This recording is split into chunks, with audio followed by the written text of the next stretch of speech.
बोलो जय श्री कृष्णा, जय सिया राम, जय श्री महाकाल। इस वीडियो में आपको श्रवण कराएंगे भगवान श्री कृष्ण के सखा अर्जुन द्वारा प्रश्न पूछा गया कि एक व्यक्ति साधना के मार्ग पर चला परंतु पूरी तरह से मन को निर्वीज नहीं कर सका, अमन नहीं हो सका या उसका मनोनाश नहीं हो सका, जिसे आध्यात्मिक भाषा में योग भ्रष्ट कह सकते हैं। तो उसकी गति क्या होगी, ऐसा प्रश्न अर्जुन ने कहा। वो नष्ट भ्रष्ट तो नहीं हो जाएगा, इस जन्म में क्या होगा, देह छोड़ने के बाद क्या होगा, उसका उत्तर देते हुए भगवान श्री कृष्ण कहते हैं, श्रीमद् भगवत गीता के अध्याय 6 के श्लोक क्रमांक 39 से यह चर्चा शुरू होती है। आप श्रवण कीजिएगा।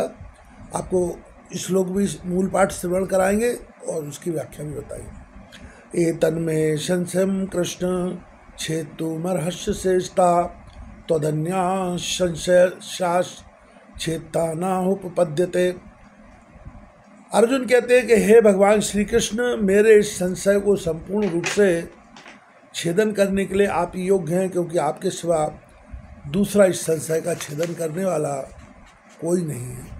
भगवान श्री कृष्ण अर्जुन को उत्तर देते हैं। भगवान कहते हैं, पार्थ नैवैव नामुत्र विनाशस्तस्य विद्यते न ही कल्याणकृत कश्चित् दुर्गति तात गच्छति।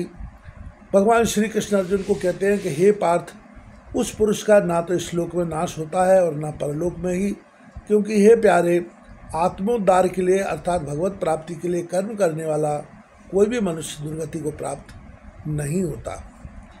फिर आगे भगवान कहते हैं, प्राप पुण्य कृताम लोका निश्चित्वा शाश्वतो शमः शुचीनाम श्रीमताम गेहे योग भ्रष्टो अभिजायते। योग भ्रष्ट पुरुष पुण्यवानों के लोकों को अर्थात स्वर्ग आदि उत्तम लोकों को प्राप्त होकर उनमें बहुत वर्षों तक निवास करके फिर शुद्ध आचरण वाले श्रीमान पुरुषों के घर में जन्म लेता है। अथवा योगिनाम एव कुले भवति धीमताम एतद्वै दुर्लभतरम लोके जन्म यदि सदृशम।